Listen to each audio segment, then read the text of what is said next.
Во студиото со вас Иван Кузмановски. Добар ден ви и благодарам што сте со нас. Ова се настаните кои го одбележаа денот. Пропадна обидот на ДУИ за надзорна расправа за истрагата во Кочани. СДСМ бара оставка од Тошковски. Министерот ги обвини дека се плашат од правдата.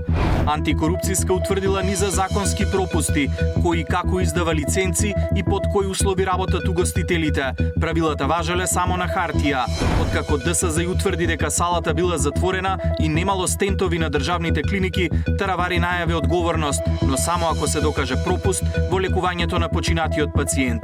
Што предвидува посебниот правилник за маркетите. Цените до петок мора да бидат достапни на веб страниците. Организацијата на потрошувачи бара продолжување на замрзнатите цени. Албин Курти поднесе оставка на премиерската позиција. Српскиот парламент избира нов владин кабинет. А во овие вести во живо со информации за неуспешниот обид во собранието да се одржи надзорна расправа за истрагата по трагедијата во Кочани. Останете со нас.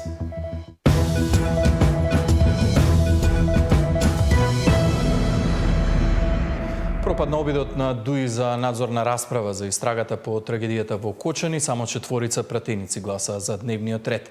На комисиската расправа беше колешката Катерина Нешкова, ја имаме во живо во овие вести. Катерина, тензично почна расправата во комисијата, но која беше конкретната причина да пропадна овој обид на Демократската унија за интеграција? Иван, практично не беше изгласан ни дневниот ред на Комисијата за политички систем, каде што како предлог беше иницијативата на ДУИ за одржување на надзорна расправа за трагедијата во Кочани. Поддршка дадоа само пратениците на ДУИ и на СДСМ, додека они од владеачкото мнозинство воопшто и не гласа. Да, атмосферата беше тензична откако не беше изгласан дневниот ред, бидејќи интегративците понатаму преку процедурални забелешки инсистира на тоа дека истрагата добивала етнички призвук и дека треба да се расправа за тоа во парламентот, додека председавачот на комисијата Пренџов пак вели дека ова е театар кој што го подготвиле интегративците, што пак предизвика една бурна реакција кај координаторот на ДУИ Блерин Беџети. Од друга страна пак владеачкото мнозинство смета дека нема потреба сега да се дебатира за трагедијата од Кочани, чека да заврши истрагата, а потоа потребно е да се разговара за сите несреќи. Ставовите на партиите што точно се случуваше во прилогот. Не успе обидот на ДУИ во собранието да иницира надзорна расправа по повод ужасната трагедија во Кочани. Интегративците сметаат дека парламентот требало да дебатира за случајот бидејќи истрагата добивала етнички призвук. Според председавачот на комисијата Пренџов пак, ДУИ правела циркус од трагедијата што предизвика бурна реакција кај Блерин Беџети. Со многу национален пристап, значи што ги прекинува целото трпение на албанците. Значи се зема законот на своја рака и кој сака го винува, кој сака. Значи да не заборавите дека почитувајте го деловникот, овозможете дебата. Кото очекувам да ми се извините. Оти рекео дека друго зборувавте. Раката на друго место, нека со мене. Раката таму си ја чувате. Раката таму. Да. Да. И устата. Раката таму. И устата. Јас сум должен да одговорам бидејќи овдека има јавност. Не. И ние разговараме јавност. Вие зборувате процедурално. На секое процедурално треба јас да ви одговорам и јас ви одговарам. Без нервоза. На Собраниската комисија за политички систем за предлогот на ДУИ поддршка даде само опозицијската СДСМ. 61 душа отидоа. А ние се уште политички сакаме поени. Дали требало надзорна расправа, дали требала анкетна комисија. Ма луѓе, нема више време. Нека обвинителството продолжи да си работи, но ние како пратеници мораме да кажеме дали сакаме или не сакаме вистината да излезе на површина.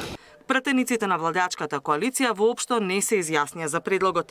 Тие сметаат дека прво истрагата за Кочани треба да заврши, а потоа парламентот да ги отвори сите несреќи од изминативе години. Кочани е резултат на вашата бахатост. И ако никој од вас не чувствува вина, како што сите треба да чувствуваме вина за она што се случи во Кочани, тогаш вие на вистина сте само профитери од вакви несреќи. За дискусиите за несреќите што се случија во Бугарија со Беса Транс и за модуларната болница во Тетово, каде што имавме голем број на починати лица, и знаете што се случило во собрание? Председател на собранието ја суспендираше работата на комисијата. Значи, прв пат во историјата, парламентарната историја на оваа држава, се случи суспензија на работа на дотична комисија. Никогаш во историјата не случило. Сега, истите лица, кои што суспендираа таква седница, кои што никогаш не направија кворум на анкетната комисија за правата на луѓето да дискутираме за теми, не правија кворум за да нема дискусија, сега бараат принцип. Значи, нема никаква логика. Барање за надзорна расправа за пожарот во Кочани имаат и од опозицијската левица, но нивниот предлог се уште чека доволен број на пратенички потписи. Катерина Нешкова, Сител телевизија. Се плашат од правдата. Вака министерот за внатрешни работи Панче Тошковски писмено одговори на најавената интерпелација за него. Од СДСМ го повикаа да си поднесе оставка наместо да се жали на Facebook. Приврзоците на ДУИ и политичките паразити денес глумат глас на совеста. Министерот Тошковски преку Фејсбук одговори на секојдневните напади на ДУИ, СДСМ и Левица, кои обвинуваат дека истрагата за Кочани ги штити функционерите на ВМРО-ДПМН. Трите партии според Тошковски се здружени бидејќи им пречи што Македонија конечно почна со расчистување со корупцијата и ставање крај на политиката на неказнивост.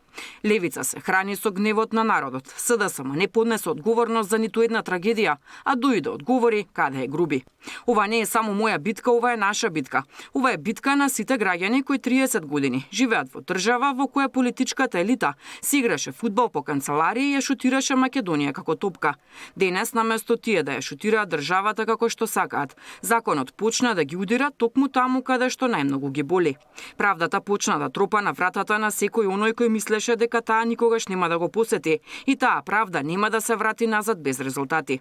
Ако нападите се цена што мора да ја платиме за ова, тогаш јас сум подготвен секој ден да ја плаќам, затоа што ова не е само политичка битка. Ова е враќање на Македонија токму каде што е местото, во рацете на граѓаните, а не во рацете на криминалците, се вели во реакцијата на Тошковски. Наместо да се жали на Фејсбук, Тошковски да си понесе оставка како минимум чин на лична одговорност, му порача од СДСМ. Додека истрагата веќе стигне до 2012 година, лицата кои реално имале моќ и обврска да спречат трагедија, остануваат недопирливи. Началници, командири, луѓе од Бирото за јавна безбедност, па дури полицајци што биле таа вечер на лице место, никој од нив не е ниту повикан, ниту истражуван. Тоа е срамно. Тоа е директен доказ за селективна правда. Има поголем доказ за морален пораз од тоа што советничката од ВМРО-ДПМН во Советот на Кочани поднесе оставка, а министерот не. Предходно преку писмено соопштение оставка од Тошковски побара и од ДУИ, бидејќи како што пишуваат, во Македонија постои јасна традиција министер да понесе оставка по голема трагедија. Вчера Левица во собранието поднесе интерпелација за работењето на министерот за внатрешни работи. Од вреди денеска велат дека интерпелацијата е депласирана, бидејќи 30 дена се прекраток период за да се дава оценка како се води истрагата за Кочани. Деспина Тодоровска, Сител телевизија. По направениот увид по трагедијата во Кочани, антикорупцијската комисија утврдила низа законски пропусти. Контролата за тоа кој и како издава лиценци и под кои услови работат угостителите е клучен проблем. Според заклучокот, правилата важеле само на хартија. Прво проверка на условите, па потоа лиценца за угостителски објект. Ова е предлогот на антикорупцијската комисија, откако таа изминатиот период ги барала дупките во законите кои ја регулираат постапката за вршење угостителска дејност. Постојните закони биле полни со недостатоци, па до сега не се знаело ниту кој треба да проверува, ниту кој да казнува. Исполнетост на условите постоела само на хартија. Постапката е формално завршена, без реална потврда на исполнетост на условите, се создава правна празнина поради отсуство на обврската за контролен надзор пред регистрација и се отвара простор за декларативни пријави, што во пракса значи дозвола за вршење на дејност без реална проверка. Пропусти се регистрирани и кај Законот за заштита и спасување. Од неговото донесување немало забрана за употреба на пиротехника во затворен простор, а никој не проверувал ниту дали објектите ги исполнуваат условите за противпожарна заштита. Неопходно е да се дореди член 70 со експлицитна одредба со која ќе се утврди обврска инспекторите од Дирекцијата за заштита и спасување задолжително да учествуваат во техничкиот прием на објекти, со цел да се изврши фактичка проверка на примена на мерките за заштита од пожари.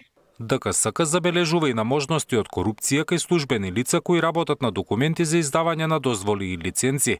Се проверувале 6 закони: за угостителска дејност, заштита и спасување, инспекцијски надзор, локална самоуправа, и кај сите имало недостатоци.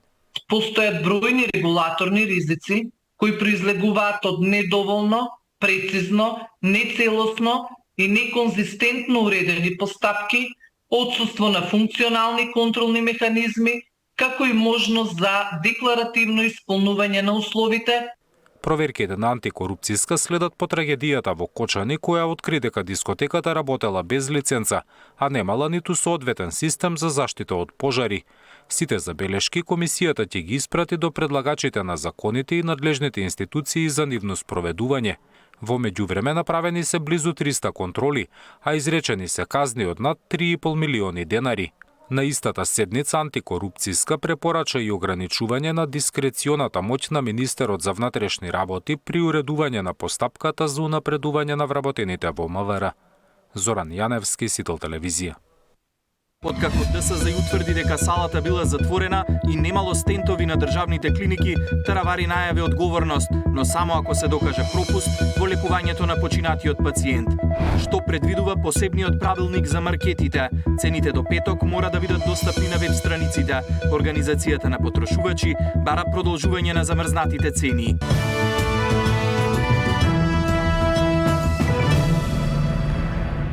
По извештајот во кој Државниот санитарен и здравствен инспекторат утврди дека салата била затворена и немало стентови на државните клиники, министерот за здравство Арбен Таравари најавува одговорност, но само ако се докаже пропуст во лекувањето на починатиот пациент. Ќе има одговорност ако бидат утврдени пропусти при третманот на 57-годишниот пациент кој почина на кардиохирургија ден по приемот, најави министерот за здравство. Таравари се уште не го прочитал извештајот од ДСЗ, но вели ќе има и стручен надзор кој ќе ги даде одговорите. Починатиот пациент имал разлистена аорта и била потребна нејзина реконструкција. Но на клиниката нема стент графтови бидејќи не работи ангиографската сала која е затворена поради градежни активности. Интервенцијата не можеле да ја направат ниту на торакална, бидејќи и тие ги немале потребните материјали. А во приватна болница, како што тврди семејството, им побарале да платат приватно.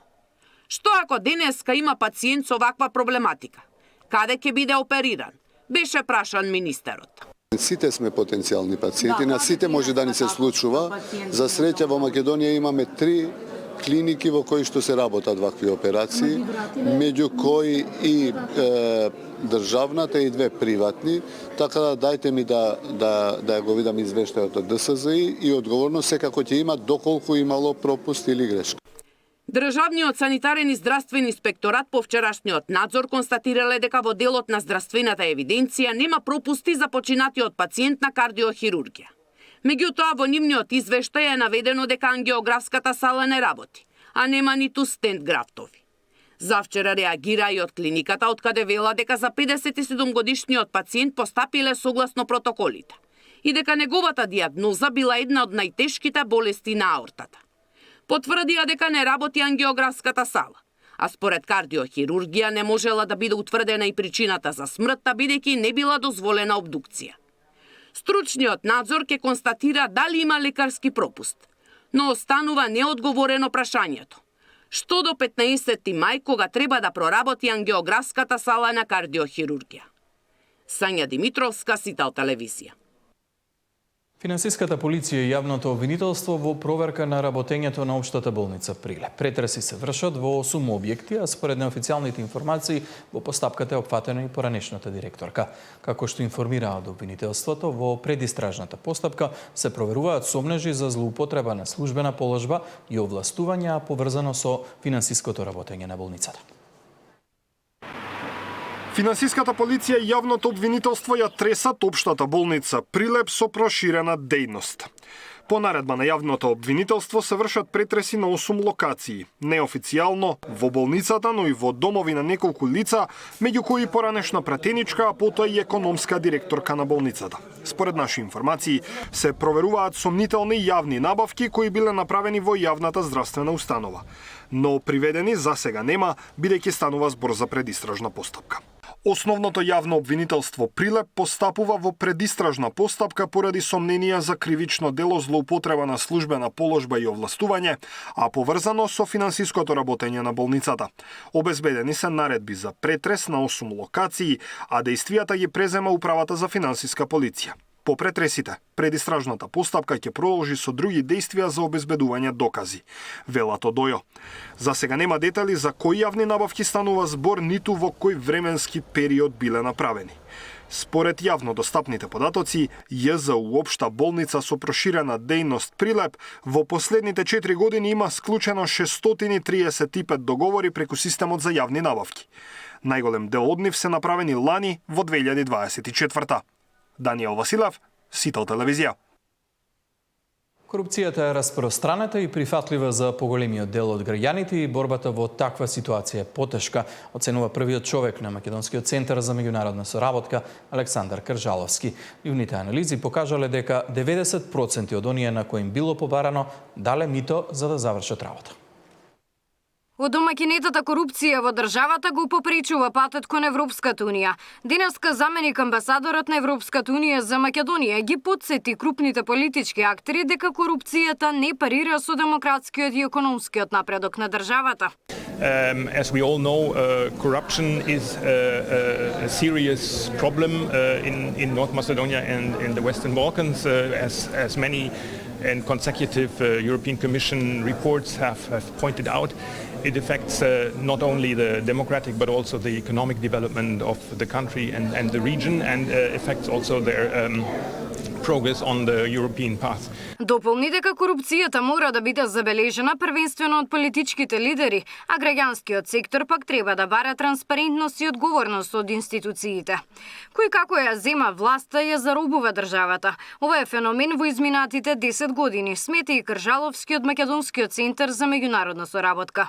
Заробената држава, односно како институциите не функционираат, односно се заробуваат од страна на владачките партии, што треба да го согледаме како феномен и превенираме за понатаму, бидејќи тоа ја кочи развојот на државите, бидејќи се губи довербата во системот, нели, како што викаат и самите политичари, и со тоа институциите не извршуваат својата функција, корупцијата расте, а развојот е намален или стагнира. Последното истражување на МЦМС, објавено минатата година, покажува дека 31% од граѓаните во просек се соочиле со ситуација во која им било побарано мито. 26% од испитаниците пак потврдиле дека дале мито за да им биде завршена одредена работа. Многу е мал отпорот на корупција. Речиси 90% од тие што им било побарано и даваат мито, кај нас последното е 26%, значи има некакво намалување од претходно. Ама пак 5% е само разликата меѓу тоа што било побарано и тоа што било дадено. И тоа фактички укажува дека корупцијата е толку распространета што е одомаќена и прифатлива за поголемиот дел од граѓаните и потешка е борбата со неа во таква ситуација. На денешната панел дискусија борба против корупцијата се судрија ставовите на политичарите и невладиниот сектор за имплементација на иновации против нелегалната моќ во организација на Македонскиот центар за меѓународна соработка. Габриела Лескова, Сител телевизија. Народниот правобранител бара од владата што побрзо да се направат законски измени кои ќе овозможат правична застапеност во јавната администрација. Иако и сам го критикувал балансерот, кој јасно се злоупотребувал, вели дека е неприфатлива и ваквата празнина. Тој ги повика и уставните судии да се држат подалеку од политиката во однос на законот за употреба на јазиците. Со укинување на балансерот се појави правна празнина, оценува народниот правобранител, кој апелираше до владата наитно да поднесе законски измени до парламентот. Иако и самиот ја критикувал очигледната злоупотреба на алатката, смета дека не смее да има ваква празнина во однос на одредбите при вработувањето. Говорейки за Уставниот суд, народниот правобранител се осврна и на законот за јазиците и им порача на уставните судии да се држат подалеку од политиката.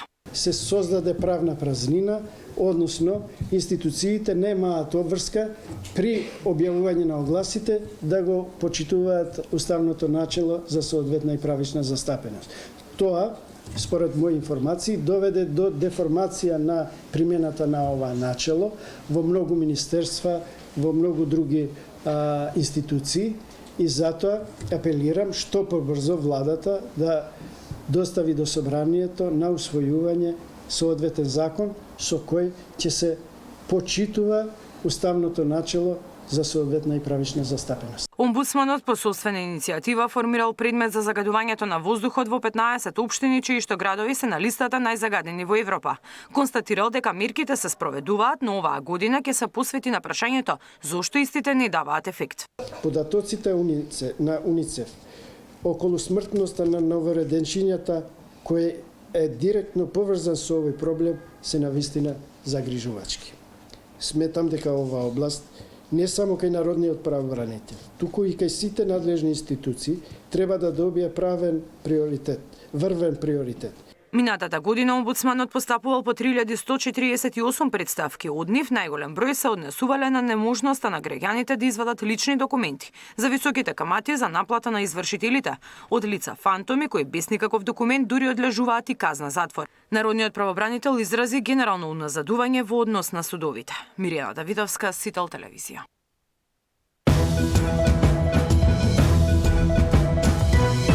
Дали вреди ќе продолжи со или без Таравари, кој губи од поделбите во владеачката коалиција и дали ова само предизборен трик?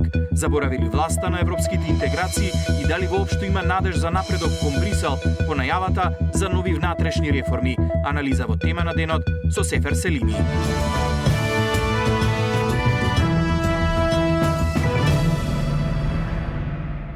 Посебен правилник на Министерството за економија ги регулира условите под кои од петок треба да функционираат маркетите. Јасно е дека дотогаш сите мора да ги објават цените на производите на своите веб страници. Од Организацијата на потрошувачи пак побара продолжување на мерката за замрзнати цени и маржи. Најдоцна до 10 часот наутро, секој работен ден, трговците се должни да ги ажурираат цените на производите. Ако ненамерно сгрешат, имаат рок од 24 часа да ја поправат грешката. Ова стои во правилникот подпишан од министерот за економија, а кој појаснува како треба да се објавуваат цените на интернет. На веб страната треба да има посебен дел, ценовник, а пристапот не смее да биде ограничен со регистрација или најава. Доколку се нуди попуст, мора да биде означена и редовната цена, процентот на намалување, како и времетрењето на акцијата. Сето ова ќе профункционира од петок, а ќе важи за маркетите, аптеките, салоните за бела техника, мебел. Ослободени се само микротрговците и трговците поединци. Од Организацијата на потрошувачи велат мерката е добра за информирање, но нагласуваат дека повозрасните граѓани, социјалните случаи кои немаат паметни телефони, како и жителите во руралните средини, сепак се во неповолна положба. Што со оние луѓе кои што живеат во рурални средини, кои што немаат ни интернет, меѓутоа немаат ни поголеми маркети, бидејќи од ова се изземени нели микротрговците кои што имаат вработени до 10 луѓе, што значи дека на тој начин ќе бидат тие малце по обесправени, бидејќи во нивната средина нема голем маркет, туку има помали маркетчиња кои што на некој начин се со помалку од 10 вработени, па и немаат обврска да ги истакнуваат цените. Објавувањето цени на социјалните мрежи нема да се смета за исполнување на обврската. Казните за оние кои нема да го почитуваат законот се и до 10.000 евра. Во меѓувреме за 2 недели од сега истекуваат мерките за замрзнати цени и ограничени маржи.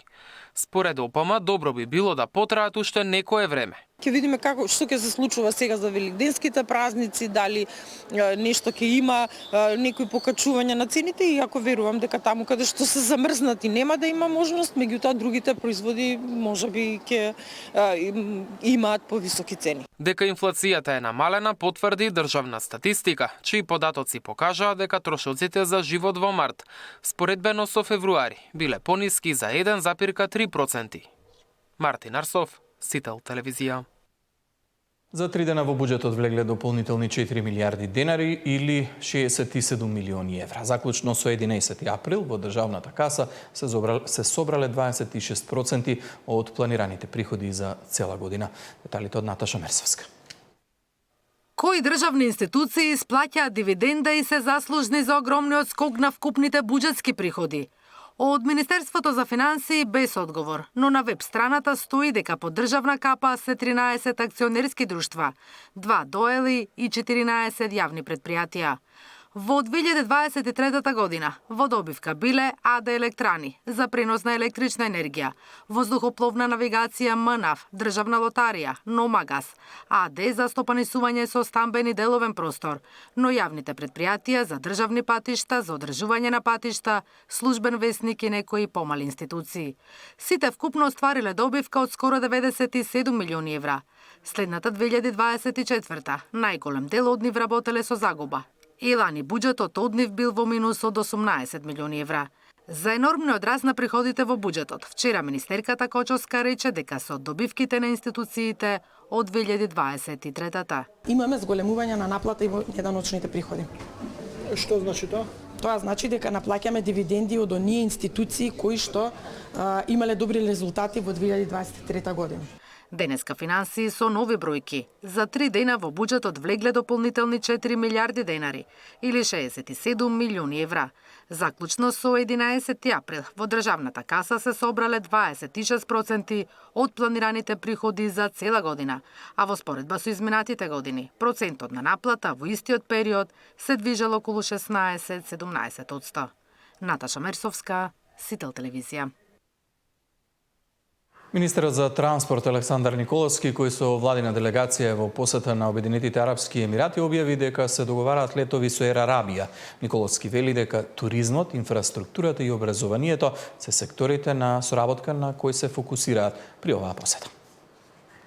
Зборуваме за можностите за инвестиции во Македонија, во делот на инфраструктурата, во делот на туризмот, во делот на земјоделието.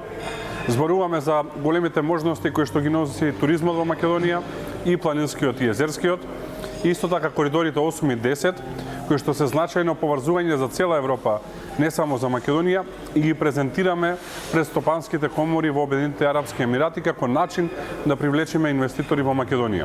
Зборуваме и за директно спојување. Веќе имаме договор со Fly Dubai за директен лет Дубај-Скопје, кој што наскоро треба почне, а зборуваме и со Ер Арабија за отварање на најмалце уште 1 до 2 лета, од кои што еден се надеваме дека ќе е Конохридскиот аеродром, како дополнително би се развил туризмот.